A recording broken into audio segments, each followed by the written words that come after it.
everyone সকলোকে স্বাগতম জনালো আৰু এটা নতুন ভিডিঅ'লে মই সুজিত কুমাৰ নাথে আপোনালোকক আৰু এটা জব আপডেট দিবলৈ লৈ আহিছো পোনপ্ৰথমে কৈ থওঁ চেনেলটো এবাৰ সাবস্ক্ৰাইব কৰি দিয়ক বহুত কষ্ট কৰি ভিডিঅ'সমূহ বনোৱা হয় আজি এনেকুৱা এটা জব আপডেট লৈ আহিছো যিটো মোক সদায় সবে সুধি থাকে যে ক্লাস 12 পাস কৰা ষ্টুডেন্টৰ কাৰণে কিবা জব আছে নেকি ভাল জব তো সেন্ট্ৰেল গভৰ্ণমেণ্টত এটাই ভাল জব আছে ক্লাস 12 পাস ষ্টুডেন্টৰ কাৰণে হেতু হল SSC CHSL ফুল ফৰ্মটো হল কি combined high secondary level examination CHSL C for combined H for higher secondary level examination ঠিক আছে এটো এনেকুৱা এটা পোষ্ট হয় এটো ক্লাস 12 পাস লাগে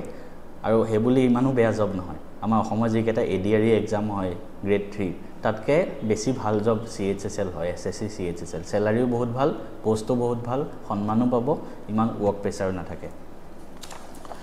আৰু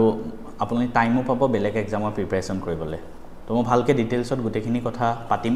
টোটাল পোষ্ট 3131 টা SSC CGL ৰ ওলাইছে নোটিফিকেশন মই দিছো কালি না পৰহি চাব পাৰে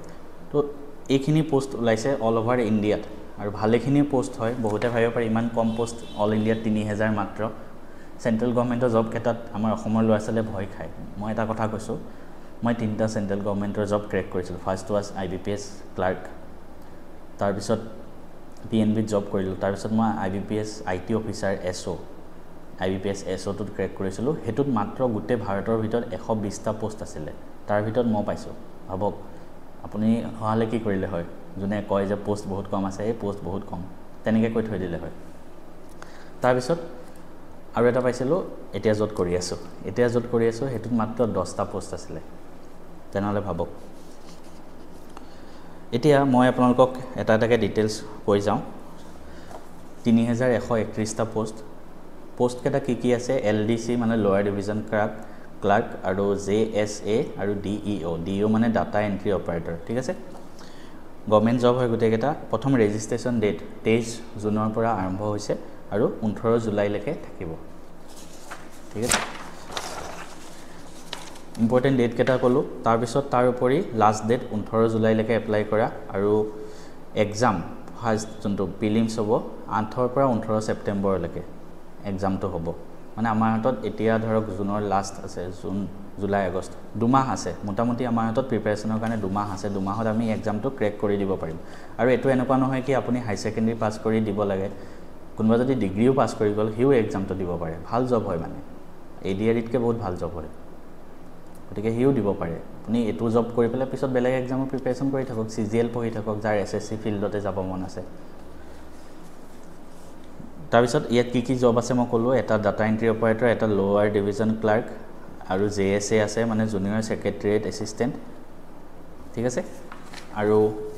এলিজিবিলিটি ক্ৰাইটেৰিয়া কি লাগে he must be a citizen of India এটো সবে জানে ভাৰতৰ মানুহে এপ্লাই কৰে এডুকেশনাল কোৱালিফিকেশন সব কি লাগে for data entry operator grade A যোনটো গ্ৰেড A অলপ ভাল লেভেলৰ পোষ্ট হেতুত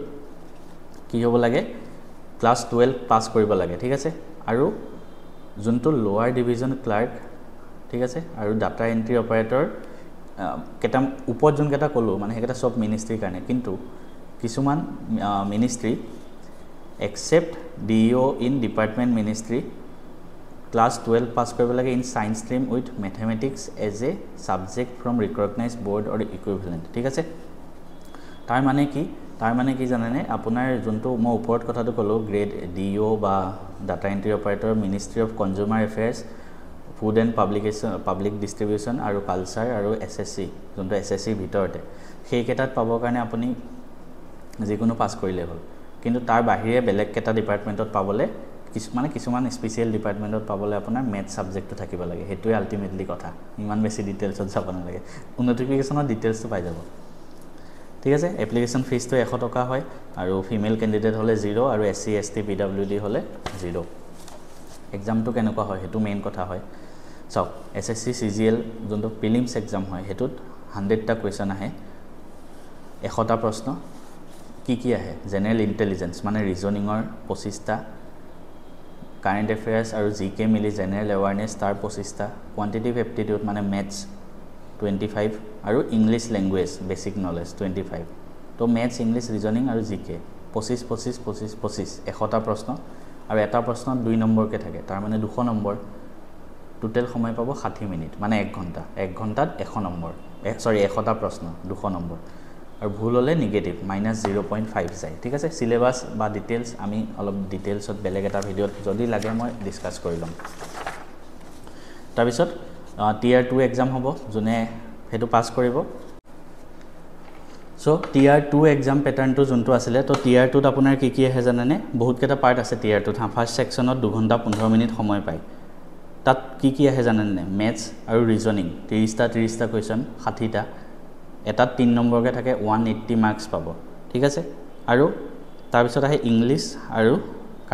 কাৰেন্ট এফেয়াৰ্স আৰু জেনাৰেল নলেজ মিলি ইংলিশৰ 40টা প্ৰশ্ন কাৰেন্ট এফেয়াৰ্সৰ 20টা প্ৰশ্ন টোটাল 60টা এটোটো 3 নম্বৰকে 180 মাৰ্কস তাৰ পিছত 15 নাম্বাৰ অফ কোৱেশ্চন 15 আহে কম্পিউটাৰৰ পৰা কম্পিউটাৰ নলেজৰ পৰা 15টা কোৱেশ্চন এটাত 3 কে 45 তাৰ পিছত স্কিল টেষ্ট হয় যেনেকৈ কম্পিউটাৰ টাইপিং টেষ্ট হেকেটা হয় ঠিক আছে আৰু গুটেখিনিতে নিৰ্দিষ্ট সময় আছে মই স্ক্ৰিনত লগাই দিম বাৰু যি সকলে দিব বিচাৰে চাব পাৰিব কাট অফৰ কথা যদি কওঁ আমি কাট অফটো চাব লাগে হেতু হিচাপত পঢ়িব লাগে যোৱা বছৰৰ কাট অফটো যোনটো প্ৰিলিমছৰ কাট অফ আছিল হাইয়েষ্ট পোষ্টৰ কাৰণে জেনেৰেলৰ 176 আছিল ডিও ইন গ্ৰেড এ কাৰণে আৰু বাকি কেটা পোষ্টৰ কাৰণে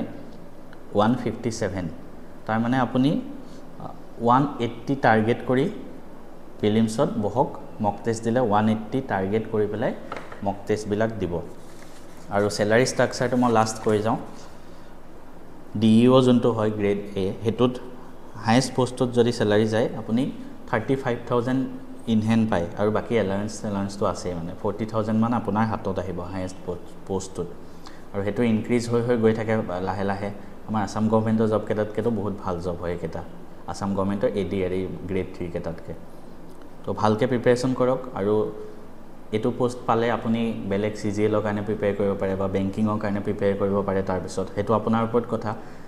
কাৰবাক যদি সিএইচএসএলৰ যিকোনো ডিটেইলছ লাগে মোক কমেন্ট কৰিব মই আপোনালোকক যিমান পাৰো প্ৰভাইড কৰিব চেষ্টা কৰিম আৰু এটো কাৰণে ভাল যে ক্লাছ 12 পাস কৰা ষ্টুডেন্টে দিব বিচাৰে যদি এটো এক্সাম দিব পাৰে